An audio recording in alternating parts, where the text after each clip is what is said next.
Hello everyone! Today we're gonna study the binding of the Fernir. And I'm Caleb Valverde and she's Sara Mata. And she's gonna explain the first part of that myth. Well, the binding of Fenrir. This story comes from the Norse mythology, and it explains basically how people try to stop prophecy, which didn't turn out well. But for you to understand it, we have to read it. It is a very interesting story, not so long, so I invite you to come along with us to read it. Can you help me? Okay, for sure. I'm gonna read a paragraph and she's gonna read another. And we're gonna be like this. We're gonna distribute the job. The storytelling. Yes, storytelling. And yes, I will start. Vending of Fenrir.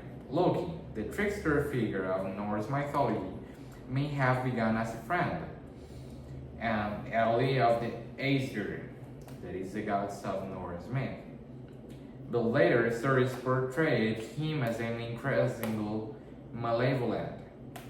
It was Loki's machinations, both direct and indirect, which ultimately served to bring about Ragnarok, the end of the world. Well, Loki had fathered three monstrous children with the giant Angrboda, each of whom was destined to play a key role in the downfall of the Aesir. These children were the great serpent Dondurmagant, and the half-dead and half-alive Hel, and the great and terrible wolf Fenrir. These monstrous children was a source of great concern to the Aesir, so it was decided that action need to be taken to keep each of them under control. Jomungard was cast into the sea by Odin, where the great serpent was free to grow to such a size that it eventually came to completely encircle Midgard. Hel was condemned to Niflheim, where she came to oversee the souls of those decreased demand but known to be worthy of a place in either Odin's realm of Valhalla, of Freya's realm of Folkvard. Of the three, it was the great wolf Fenrir who most concerned the Aesir. It was, after all, Fenrir who was destined to slay Odin himself. During the great final battle, believing that the young wolf pup could not be allowed to grow free and unhacked, the Aesir made the decision to bring Fenrir to Asgard, where they intended to raise him themselves. Of all the Aesir, though, only Tyr had courage to actually approach Fenrir. So it fell to him to feed and care for the great wolf. Tyr performed this task diligently, as could be expected of one typically considered to be the most honorable of all the Norse gods. As time passed, though, the Aesir found that the great dwarf continued to grow, eventually reaching such an impossible size that even the brave and stalwart Tyr must have felt some fear in Fenrir's presence. Realizing that they would never be able to control the great wolf, and fearing that they might not be able to defeat him when he inevitably turned on them, the Aesir came to the conclusion that the Fenrir would need to be restrained. The gods of Asgard worked quickly to find the strongest fighter they could, a heavy iron thing called Lading. And approaching the great wolf, they dared Fenrir to test his strength. Engaged it, their plan was a simple one: to trick the great wolf into allowing them to bind him, then to leave him restrained when he proved unable to free himself. Upon talking of the Acer's challenge and allowing himself to be bound, though Fenrir shaded the heavy iron chains with little effort.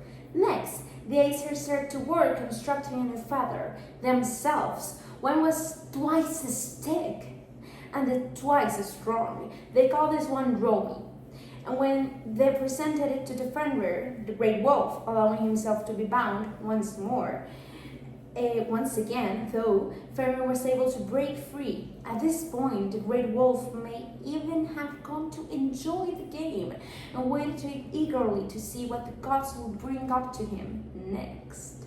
In the desperation, Odin sent a messenger to the dwarves, asking that they craft a new feather.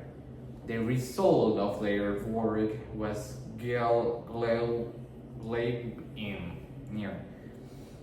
made from the sound a cat makes when it moves, the word of a woman, the roots of a mountain, the sinew of a bear, the breed of a fish, and the spittle of a bird.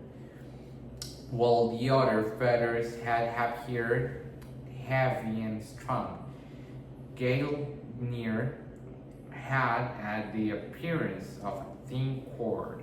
As it was presented to Fenrir, though, the great wolf grew suspicious. Fenrir was clever enough to not be fooled by this feather flimsy appearance. He suspected magic or some other trick, and so the Acer promised to free him should he prove unable to free himself was no longer enough. Fenrir demanded that one of the Acer should be willing to place their hand in his mouth before he would consent to allow himself to be bound once more. Of the Acer, it was only Tyr who was willing to do as well.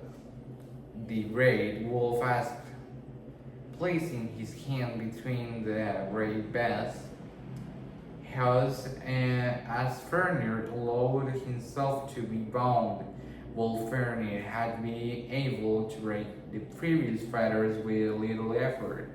The magic of Gleipnir proved to be much for him. Fenrir struggled to thirst it, but was unable to free him. And as he struggled, the Acer could only laugh. As their plans to return, the great wolf finally seemed to meet with success, and through it all, Tyr remained stoic, keeping his hand in place between the great wolf jaws. It seems quite likely that Tyr simply saw as the honorable thing to do. Tyr may have agreed with the necessity of binding Fenrir, but it was still a betrayal of the great wolf's trust, something which might not have sat well with the honorable deity. It was likely for this reason that Tyr made no effort to withdraw his hand, even as the great wolf admitted defeat and the Acer plan was revealed.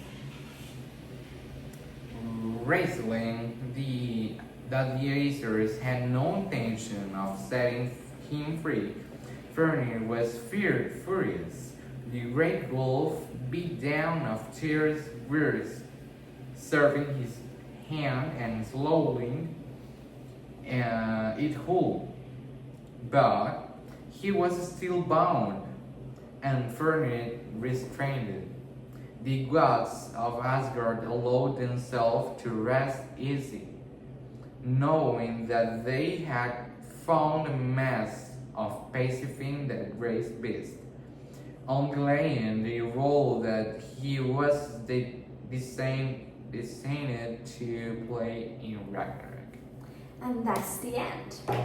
That's the end of the myth. We're gonna comment about it and talk about the myth. What about, who is or what is Ragnarok? for you. ¿Qué te pasa, Caleb? ¿Por qué me dices esa pregunta? Sana.